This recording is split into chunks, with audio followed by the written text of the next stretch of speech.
back into another episode of Jake's Takes. I am your host, Jake Masucci, and today I got on a special guest, my guy, Jack Gohlke. Jack, how we doing, man? You doing great? I'm doing awesome, man. It's awesome to be here. Love doing this type of thing. Love talking sports, especially get into some NFL action today, so I'm excited. Yeah. I mean, Jack and I met each other this year, going into the year. And we had a completely new team at Oakland this year. And I had no idea what our expectations should be going into the year. I don't think anybody did. Yeah, I don't. And then the first exhibition game, we lost to Walsh. And we were like, whoa, what's going on here? This could be a long season. And now look at us, Horizon League champions, man. Talk to me about that experience, just being in that game. You know, like, it's just been such a great season so far. So talk to me about it, about the season for you. Yeah, no, it's been a wild ride this season, like you said. I mean, started with a whole new group of guys. I mean, things turned over, but we kind of just kept progressing throughout the season, and just getting into that last game. That was our goal the whole season, was to get to that point. So once we got there, I think once we got to those two tournament games, we kind of just knew, like, this is our time to shine. This is our moment, and we just got to seize the opportunity because we did everything in preparation to get to that point. So why not just take advantage of it while we had it? So. Exactly, man, exactly. And trust me, like, for me, it was just such a cool experience to see it all, you know, and to be a part of the journey. It's so cool to be a part of that stuff. And I mean, you've been a college athlete for so long, you know. But going into March Madness, okay, it's Sunday right now. We're recording this before we know who we're playing. Yeah. Talk to me about why the audience should look out for Oakland in March. Why should we be one of those upset teams that everybody's looking at? Yeah, I think it just comes down to matchups, and we're one of those teams that, obviously at the mid-major level, but we have matchups that can go against any team in particular. Like, we got our zone defense that is going to be tough to prepare for. Obviously, the teams in our conference sometimes do a good job against it, but that's because they play it 2-3 times a year. Those coaches have seen it so much. When we get into our non-conference slate, teams get confused and they're not sure what to run against us. So I think defensively, you're going to see us make some plays, get some stops in crucial moments, but also offensively, we have just a plethora of weapons, whether it's Trey and Chris inside. Those two are really tough to stop. If you send a double at one of them, the other one's going to be open to score around the rim. We got like shooters, me, Blake, DQ, guys that can knock down the three ball, space the floor, and then we got guys like Rocky Watts come off the bench and come in there and get you 10 points really fast. So it'll be fun. I'm looking forward to it. Yeah, no, it's going to be crazy, man. And this team's just been so fun to be a part of. For sure. So, I mean, like, getting into the big dance, man. Like, it's going to be crazy. I'm super excited for it. So, today, we're not here to talk about basketball. We're here to talk about a crazy NFL free agency. And it was absolutely wild. I mean, I recorded one podcast last week, and then we were in Indianapolis, so I wasn't planning to record another one. And then all this NFL drama comes out, and I'm like, gosh, we got to get a free agency podcast. Yeah. So I was like, who am I going to call?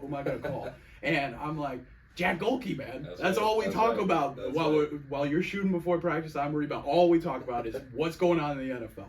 So I called you up. We're here, and NFL free agency was wild, man. So getting into it a little bit, talk to me about, like, some of the people that just stood out, like those top paid guys. Talk to me about that. Yeah, I mean, also just before I get into it, it's been a fun year for NFL free agency because it almost feels like an NBA free agency. Yeah, that's true. Where guys are jumping teams, like you see big names moving, and that's one of the things that the NBA has that the NFL, I feel like, has tried to implement to get their news cycle year round. Mm-hmm. So that I'm really excited to see that and kind of the amount of people moving around. One of the signings, he's actually the second highest paid guy, is Wilkins. I mean, he's going to make a big impact once he gets to Vegas, and I think that's something that they really missed last year, is that help on the defensive line. Obviously, Max Crosby is such a monster over there, and he contains the edge, he stops the run, rushes the pass. I mean, when you can add an interior force, and obviously they're going to be paying a lot of money, but I think that's a big thing, that the balance on the defensive line will really help. And they've always been struggling with their secondary last couple of years, so the more pressure they can get on the passer, the better for them. So I think that'll really be good for Vegas. I'm looking forward to seeing what his impact is like. Yeah, I mean, adding on to that a little bit with Vegas, like, the thing that I found so impressive with them last year was once Antonio Pierce took over, they went from 26th in defense to second in defense. Yeah. Like, the defense just went off the charts. And adding probably one of the best D tackles in football in Christian Wilkins, adding that to the D-line, it's just going to be really scary. And sure. It's clear that this team is going to build off their defense. And, Max Crosby and Wilkins, it's just going to be scary to see. I like what you're saying about the secondary. That'll probably be a need that they address in draft and, a little later. I like it when teams, try to build their depth off that. And, that's someone like what the Chargers are doing a little bit. They're trying to get rid of cap so then they can build depth for the injuries over there. They restructured Mac, they restructured Joey Bosa, and I feel like Vegas is trying to go that similar route. Especially in the AFC West, it's those teams just got to build because now it's just the Chiefs' time, and then nobody's gonna touch it. You're just trying to compete with the Chiefs, and I 100% agree with what you're saying about the secondary. That's almost more of a you just take shots at the position. You might draft 3 or 4 DBs, and a lot of the times you are going to hit on one of those rookies, whereas edge rusher, defensive line guys, you usually know coming out of college, this guy's going to be really good. But with those corners and those safeties, but corners in particular, you a lot of times see teams that have the need taking multiple guys rather than just one stud. Mm-hmm. Yeah, no, that's really true. And, Wilkins was definitely, one of those top names. He got a 4-year, $110 million contract, which is flat out ridiculous. Yeah. Flat out ridiculous for a D tackle, and Absolutely. it's well worth it. Worth it, 100%. For me, I think the top guy that everybody just saw was wow was Kirk Cousins. Going to the Falcons, 4-year, $180 million deal, and for the Falcons, I love it because it's the one position they needed. It was clear that the Falcons had the most talent in that division. Last year. Oh, yeah. And they just would lose these close games because Ritter just didn't have it. And it was clear. He was easily one of the worst quarterbacks in football. And even if Kirk Cousins is not the same with the Achilles, he's still going to be good enough to make the right plays. And with all those weapons that they have, I feel like they should be able to use Pitts well. I've been saying it every year that they should be, but we'll see there. Yeah. But Drake London's a stud. Bijan Robinson was a stud, and they got depth in the running back position, which I like. And the thing with the Falcons that's weird is even before they picked Bijan Robinson, they were a really good run attack. They had good run schemes. But there's going to be a new coach, so maybe it'll switch up the run schemes because their line isn't the greatest. They've just always been good at running. Yeah. So it's definitely going to be interesting to see how the old line does this year, just new coaching and how they're going to space the offense. Yeah, I'm excited. I'm excited. Go ahead. Excited about the Falcons too. I've always been.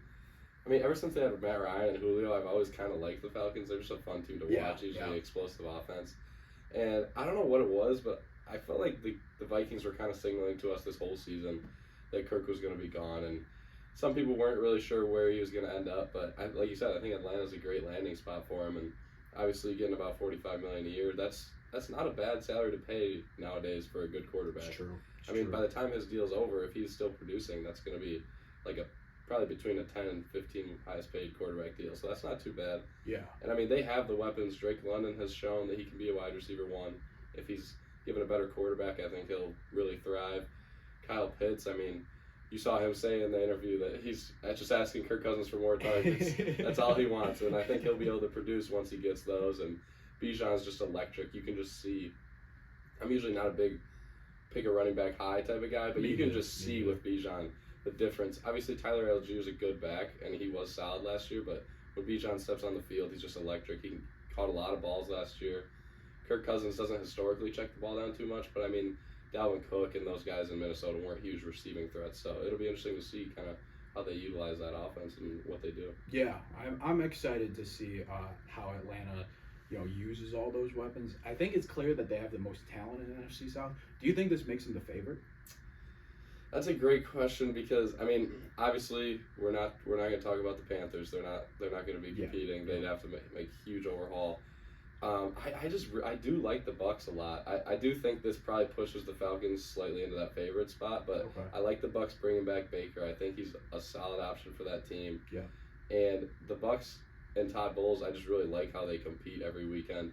They always come with a solid game plan. They got their defensive guys, and I would say it's probably Atlanta with Tampa close behind them, and then New Orleans they can always be a threat just with how that organization is run. They're always going to have competent people doing things, but I would probably go Atlanta than Tampa. Atlanta than Tampa. Yeah, I agree with that. The NFC South was one of those boring divisions last year, but the thing is like nobody knew what was going on. And this year I think we'll have a little bit of a clearer idea because it's still a little similar. Kirk Cousins will change up Atlanta just a little bit, and they got a new coach, but I think Atlanta and Tampa Bay have kind of solidified themselves as the top dogs, and New Orleans could compete for that, and Carolina's just fallen to the bottom. I would definitely agree.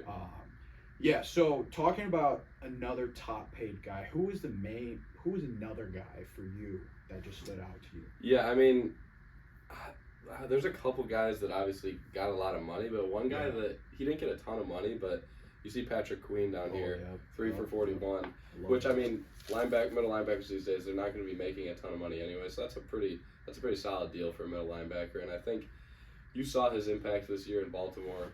He was a part of that tremendous defense, and the Pittsburgh Steelers, there's always obviously adding those defensive pieces, and if they can keep T.J. Watt healthy for a full season, he's a defensive player of the year candidate year in, year out.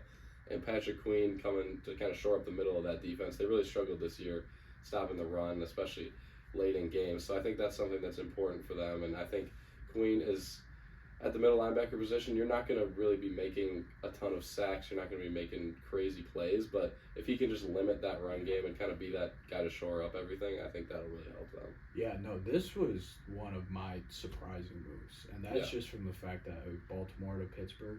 And the funny thing was it was like right after Derrick Henry signed with Baltimore. Exactly. Like right after, and then you hear, this loss of Patrick Queen, and you're like, man, like it's looking at Baltimore's free agency. Like they lost a lot of O-linemen. Yep. They lost Patrick Queen here. They got Henry, but it's like how valuable is Henry going to be? An older Henry with less of an O-line. Yep. And then on the defensive end, losing a guy like Patrick Queen, who's one of your main guys, it's like, okay, those are big losses here. And then Pittsburgh just continuing to build up that defense. And I don't know what they're doing at quarterback, but we'll probably get into that later. But, I mean, with Patrick Queen, like, I love him. He's one of my favorite linebackers in football, and he was just electric this year. Him and Roquan Smith were scary, flat out scary. And I really think he'll be a great fit in Pittsburgh. I love Devin Bush when he was in Pittsburgh, and I think he could be that clear, like Devin Bush, almost better than Devin Bush, there. And I'm excited. I'm excited for Pittsburgh 100%. All right, so we're gonna get into more free agency. We're gonna take a quick break. We're gonna be back at you guys in a sec. Hello. This is Giovanni Mosheri. You might have heard me a couple times on Jake's Takes. I am the sports media director of Oakland University's campus radio station, WXOU, and I've been the host for about 2 years of a weekly sports show called The Jomo Show, where we cover all of Oakland University athletics, including a weekly update on scores and highlights, as well as interviews with athletes or those otherwise involved in athletics. You can listen to The Jomo Show live on WXOU Thursdays at 6, or you can tune in to me afterwards on Spotify. It's The Jomo Show. All right, welcome back into the show, and we left off NFL free agency, and I wanted to get to Jack's favorite team, okay? He's from the Wisconsin area, and he's always been a Packers fan. So, I mean, I'm a Lions fan. I mean, I don't love it, but we got to talk about it. I want to center on Green Bay because they had an unbelievable year last year, like way over expectations. Way over expectations. So talk to me about like how you're feeling going into this year with the moves that they made in free agency and going into the draft. Yeah, I mean, like you said, it was a tremendous season last year, and it was almost one of those things where sometimes, especially with a team like Green Bay that has such a history and such a loyal fan base, it can kind of reset the expectations. Okay. So now the Jordan Love expectations go from, hey, we have a new quarterback who we want to see him develop year by year, to almost he had a couple really good games down the stretch. Our fans almost start treating him as if, we found the next Aaron Rodgers. And I'm not a big fan of that because you can't, like, going from Brett Favre to Aaron Rodgers is a once-in-a-lifetime thing in the NFL in general, not just for a Packer fan. So I don't want to jump too fast on the Jordan Love train. Obviously, I like him as a quarterback. I think he's going to be really good this year, but I don't think he's going to be an MVP candidate. Yeah, no, fair. So that's one thing about the team coming up. But the free agency moves so far, I would say I'm mostly happy with them. Obviously, re-signed A.J. Dillon. That's not like really a needle mover for the Packers. Just keep one of your guys. But obviously the front-facing move that you see is Jones goes out to Minnesota on that $7 million deal, and we bring in Josh Jacobs. And I said earlier on the pod, I'm not a big running back guy. I'm kind of the idea that you draft him late, you kind of just churn through them. I mean, you see Pacheco for the Chiefs. You saw Hunt for the Chiefs when they drafted him, led the league in rushing his rookie year, and then he's gone. I think that's kind of the formula in a salary cap league like the NFL. Obviously, there's other leagues where you can pay those front-facing guys, but not they don't have as much value. You can pay them more because you're not so worried about your salary cap. But in the NFL, when we're signing Jacobs to a 4-year, $48 million deal, I don't love that. It just feels like a lot, right? It feels like a lot for a running back. I mean, Barkley got 3 for $39. Yeah. And I thought that was an overpay. So giving him $48 million, only 12.5 guaranteed, which is the number you always have to look at. Yeah. So that's not as big of a thing, but I've never been super impressed with Josh Jacobs. He did lead the league in rushing, but at the same time, it's like you're doing that on in a Raiders team that they were just playing in different situations that I'm hoping this Packer team is going to be in. So I didn't love that signing, but I mean, at the end of the day, they did need to bring in a guy. They got their guy. Hopefully, the ownership and the GM trusts him. But when you go with re-signing Nixon, our return specialist, I think that was a big get for them because he really changed a lot of games this year. There were times when, obviously, this was a season, lower expectations, where he would come in, make a play, and special teams have been such an issue for the Packers the previous season. This season, it wasn't perfect, but it was a lot better than it was last. I think we finished 32nd in special teams in 2022. Jeez. So moving up a little bit in 23 and now kind of getting a return specialist. I mean, as NFC North fans, we know what someone like that can do, whether it's Devin Hester with the Bears or Patterson with the Vikings a couple of years ago. So I really like bringing Nixon back, and obviously we lost a couple pieces, but I think McKinney coming in, obviously the big name signing, the big money signing for the Packers. Yeah. You got to love that. And also he's going to be 25 when the season starts. So bringing in a guy like that, a young guy who's already made a big impact in the league. I think he had 9 picks last year. Or maybe it was in the last 2 seasons he had 9 picks, but I really like that impact for our defense because we lost Savage, and he was a solid player. He had his ups and downs, but I mean, I really liked watching McKinney with the Giants this season, and I think he's going to make those plays for the Packers. He's going to shore up that secondary a little bit. Jair was hurt a lot this year. We need more depth in the secondary when we're going those nickel dime packages, as you have to in the NFL nowadays. So I definitely think bringing McKinney in was important, and I think that, as you can see with the money, was the number one priority for the Packers this year. I mean, $25 million in year one. I think that's good to push all the money up front because we're going to have to sign Love. Yeah. Or Love's money is going to start kicking in a couple of years here, and we're going to lose that benefit of the rookie quarterback. So I think bringing McKinney in is huge. So I am excited. I think that there's still moves to be made in the draft. Historically, they don't trade too often during the draft, which I'm fine with because I feel like if you don't have a set guy you're looking for and you're just kind of going off value like draft day, I don't love that. I don't mind swapping around picks before the draft, but I think they need to go for a couple more guys for secondary depth, as I said. Yeah. And that's just kind of my philosophy too. Just finding depth in the draft with the secondary.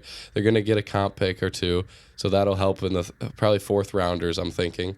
And those will just be guys that they can target for offensive line depth. We've had a good line in the past couple of years, but one thing last year was really impressive. Exactly, like they played really well, protected Jordan Love really well, and that's super important. But one of the things that comes along with that is, as those guys get worn down throughout the year because of the style that they play, a lot of times you need a 6th or a 7th offensive lineman who can jump right in and because offensive line's a weak link system. It's not like the defensive line where if you have one really good player, he's going to make an impact. If you have one bad player, the whole thing crumbles. So you really need 6 or 7 good offensive linemen to have a successful season because they're not they're just not going to last the whole season. Yeah. You're not going to keep the same 5 for the whole season. You see a lot of times where teams have had 13 different starting line combinations, and it's the 16th game of the season. So those are the main things for me. I mean, obviously, I like their weapons. I don't think they need to add too much in the draft in terms of like with the wide receiving core because they showed last year that they can do it by committee. Yeah, well, they're young and hungry with the receivers. Like Dubs was a lot better. What is it, Dobbs or Dubs? One of the two. Dubs, yeah. And then I mean, Christian Watson got healthy, started doing stuff, and I mean, they had a lot of guys that really just stepped up for them, and that was the thing about their secondary too. Like same thing, they were young and it got in people's faces. You know, Jair Alexander did some crazy stuff throughout the year, but I mean, he's one of the best corners when he plays. Exactly, you know, he's a monster. Savage, I thought was pretty solid last year. You know, I think that'll be kind of a big loss, but the replacement, like with McKinney, you know, like McKinney's awesome, flat out awesome. For sure. And then I loved what you were saying about Jacobs. I wholeheartedly agree about the running back position. I was not a fan of the Lions picking Gibbs. And then I saw him run the football once, and I was like, okay, this guy's a first-round talent, you know? And it was the same with Bijan, you know? Then it's like, okay, fine, you have to draft those guys. But, you know, looking at the Packers' moves here, like the Nixon get was, I thought, really huge because he's actually a very solid corner, too. He's pretty good at guarding the slot, which is huge, you know? And then A.J. Dillon, another second running back that, you know, if you have depth there, it's huge because, like, especially you can't, we've seen it time and time again. You can't have one running back. No. You know, Christian McCaffrey didn't last when he was the one running back in Carolina. That's why in the 49ers, you're like, why is Elijah Mitchell getting carries? So McCaffrey doesn't die before the Super Bowl. You know? So, I mean, the thing with that is, like, I love bringing back Dillon in that stage. And I feel like what some Green Bay fans forget about Aaron Jones, a lot of them seemed upset that they didn't bring him back. But one thing that they forget is he was injured like all season and then just came on in the playoffs. Like it was huge in the playoffs. It was awesome. But that was more the O-line than anything. You know, the O-line just, I think it completely carried you guys to where you got, you know, and almost beating the 49ers, you know. That O-line played incredible both games against two great defensive pressure teams. Micah Parsons did nothing in the Cowboys game. And then same with the 49ers D-line. Like, they struggled until, I think, around the second half of that game. Like, Bosa started to get going. But, I mean, that O-line was really special for you guys. I thought it was one of the best groups in football. And, like, you only lost Joe Runyon, who's very good. Very good. But, I mean, you still have a lot of depth there. So I'm excited to see like how Green Bay, you know, and how Love develops because you saw him develop throughout the year. So can he take a jump in an offseason? Like that'll be interesting to see. For sure. But no, I mean I think Green Bay's clearly it's Green Bay and Detroit at the top of the NFC North. 100%. Yeah, especially with Kirk gone, it's Minnesota unless they can find some miracle at the quarterback position, they're not going to compete. I mean, Chicago's probably going to bring in Williams. Yeah. So I definitely agree. It's Green Bay and Detroit's division. And I just want to add one more thing on, like you're saying about the offensive line. They played, like you said, they played tremendous down the stretch. And I think a lot of times with the fans talking about Aaron Jones leaving, it sucks. He's a kind of a core piece and a guy that had been there in the Rodgers years and things like that. But when you're dealing with running backs, you have to remember that. Yeah, he hurt his hamstring against Chicago. I think it was week 1 and missed a lot of time. He's basically coming in fresh, whatever it was, week 14, 15. So he's obviously going to look a bit younger, a bit more spry than everyone else in the league because they're all banged up. He's just coming back now. So, I mean, I don't think he's at that stage of his career where he could sustain that for a whole season. So I'm totally fine with them moving And I on. think that's part of the reason why they brought in a guy like Josh Jacobs. Like, Josh Jacobs was one of the few backs that we saw that didn't have really a second guy. They used Zamir White a little bit. Zamir White was pretty solid for them. But, like, near the end of the year, it was just Josh Jacobs. He was solo. That's something that they definitely will like to use. And he can get out in the receiving game a little bit.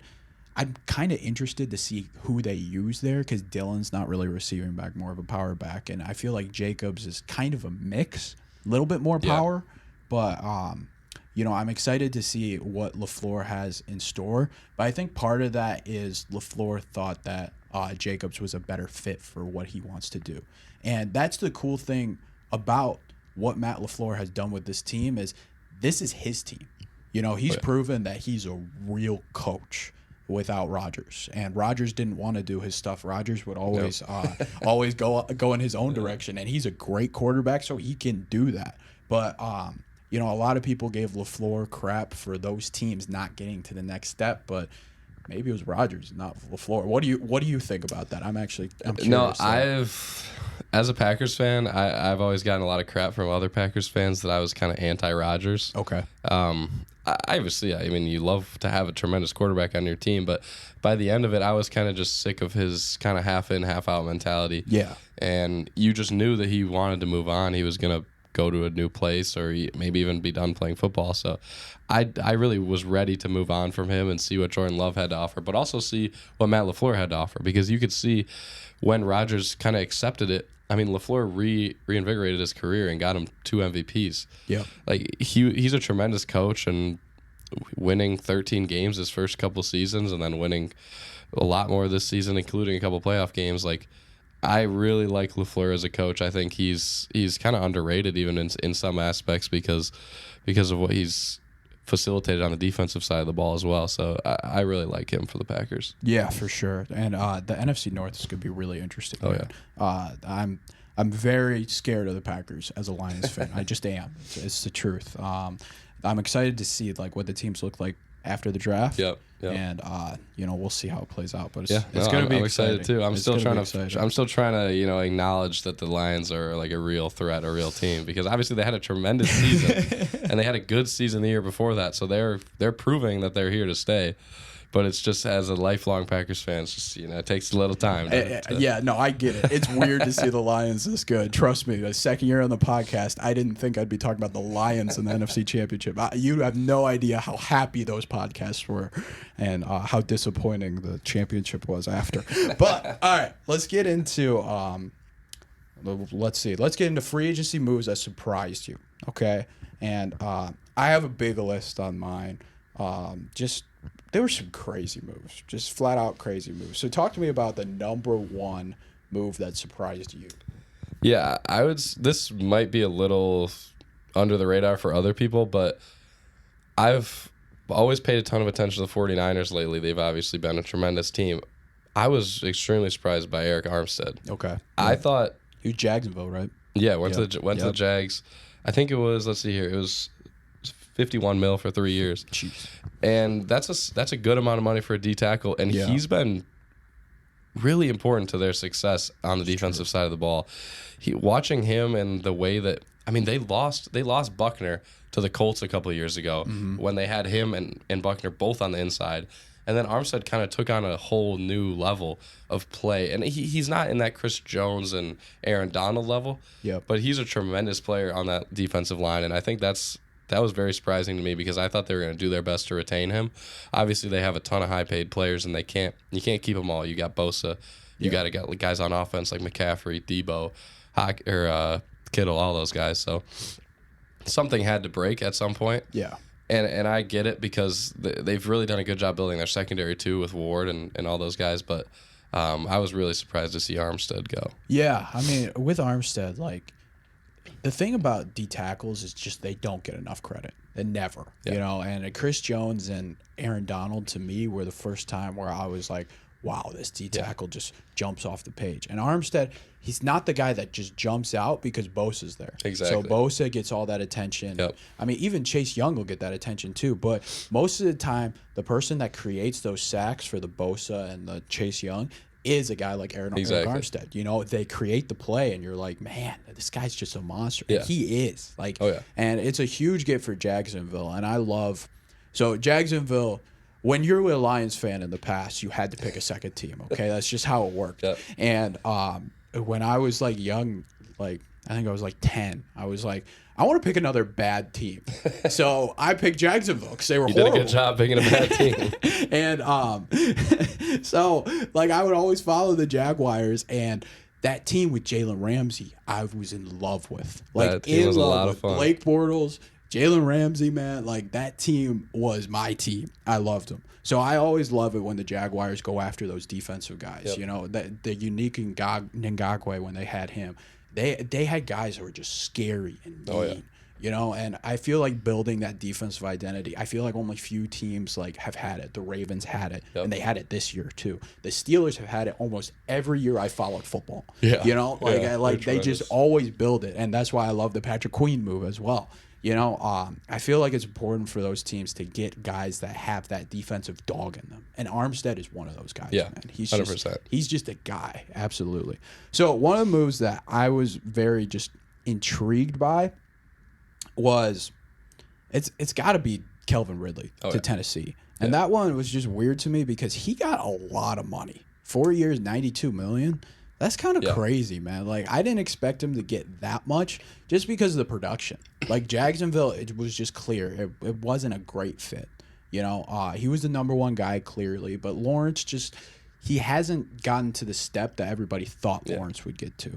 And, I mean, that sucks because I always, like I said, I followed the Jaguars. And it's like, oh, this team could be really good. But Lawrence just hasn't taken that step where you want him to be. So the thing is, I think it's a good move for Ridley, but Tennessee is just going a completely different direction than what we're used to. And that's what Callahan brings in. You know, he brings in that spread offense and trying to get people around, and he's trying to build a similar situation to what Cincinnati had. Pollard's a similar back to Joe Mixon. You know, Pollard's going to be able to give them running and some receiving threats as well. The thing with Tennessee is, like, I feel like they just got to build that O-line a little more to, like, create it. You know, they're giving Will Levis the weapons, and it's clear that it's going to be Will Levis's team, and they're going to let him develop. But I feel like it's just interesting that they would pay that much money for a guy like Calvin Ridley, and it just kind of shocked me, the number. What do you think about that? Yeah, when I saw the $50 million, guaranteed as well, I was surprised by that because we know his past, we know his history. Yeah. He's been kind of up and down, and even this past season, he had a tremendous open to the season. He had a first game, I think he had something like 150 yards and a touchdown or something like that. So he showed his peak potential. His peak production can be very high, but he just never really meshed with Lawrence, like you said. And I don't know how he's going to fit with Levis, whether that's going to be a real good fit, because he just doesn't strike me as a true wide receiver one. Yeah. Especially for a young quarterback, when he's going to be kind of relying on that guy to always be open, whether it's third down or those big plays. So I'm really interested to see how he fits with Levis. But like you said, I do kind of like the change of direction for Tennessee, because they were successful with Vrabel, and I was surprised to see them move on, because I think Vrabel's a tremendous coach. Yeah, I was really surprised not to see him get a job, but I think he's also kind of holding out for the right thing. Yeah. So I am curious to see how Tennessee does this year, because spending that much money on a guy like Ridley makes me think that they're kind of wanting to totally change, be more of an explosive offense. So I think in the draft you might see that as well, see them target certain guys that they wouldn't in years past, where they maybe would go more defense-centric or obviously focus on running the ball with Henry. So I'm definitely curious to see. I think they'll be a team to watch in the draft based on their signings. Yes, 100%. I agree with that. And you know, like Tennessee, I feel like it's going to be tough to project like how they're going to be next year, just because like they have weapons and they could be a team like to get behind. But the AFC South is going to be weird in the fact that I feel like Houston's a little better. Yep. Maybe not like a crazy amount, because they did lose a little defensive line. Like I thought losing Greenard was huge for them. Yeah. But I mean, they brought in Danielle Hunter, so like, you know, you never know there. Yeah. And then like with the other teams in the AFC South, like Jacksonville still got a team there. And then looking at the Colts, like we don't know what Anthony Richardson's going to be, you know. So like like if this guy is what people thought he would be in the NFL draft like stuff, then they could be a team up there. They could be a team to beat. Yeah. The AFC and NFC South are just divisions we don't know. They're just enigmas. We don't know what's going to happen. They're enigmas. They're divisions we don't know, and it's going to be like that next year too. So I'm looking forward to see like how Tennessee goes.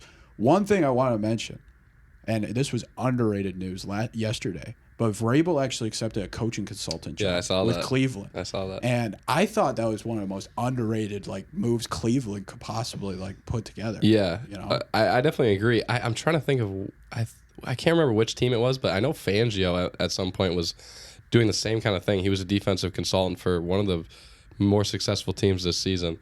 And I just really like that move for Cleveland because Vrabel's he's a tremendous coach, and he's going to get a job most likely next season. Like I said, I think he was just holding out to get a job that he wants because he's the type of guy that most teams would probably pick number one. So him on that Browns staff, I love Stefanski. He's a tremendous coach. He's been in the Coach of the Year running multiple years in a row. So just adding another mind to that staff, I think they're just going to have a better grasp on everything. Their offense is going to be great. Vrabel's going to help with the defense, and I just think that's tremendous, like you said, really important. Yeah, and I mean, they were able to bring back Zadarius Smith, which was huge for them, and then they went and traded for Jerry Jeudy. Yeah, you know, they're getting pieces, and we talked about how scary the defense was on this podcast over and over. They were one of my teams that I was really scared of as a playoff team, and you know, if Deshaun Watson can just be what people thought, you know, it'll definitely be interesting. I'm excited to see Cleveland next year, and that AFC South is so stacked. Or not the North, South, North, yes. The North is ridiculous. Yeah, it's insane. I mean, you got obviously Baltimore's tremendous. The Bengals, they're going to be back. Burrow's going to be back. Yeah. The Steelers are all. I mean, they never, like we see, they never go below 500. Yeah. They're always going to compete, and even some years this year, maybe they'll be a little better with maybe more consistent quarterback play. Who knows? But I remember last year there was one game. I was actually at it. It was Cleveland hosting the Bears. Okay. And Watson had a vintage Watson game. He ran for 60 yards, ran for a touchdown, threw 2 touchdowns, about I think it was 280 or something like that in the air. So he's shown that he has it. Yeah. It's the consistency thing, and I think it's obviously we know there's so much going on with that situation. I think that plays into kind of his teammates and the mental side of things. So if he can focus in this offseason and get locked back in, he's a tremendous quarterback. You saw him in Houston.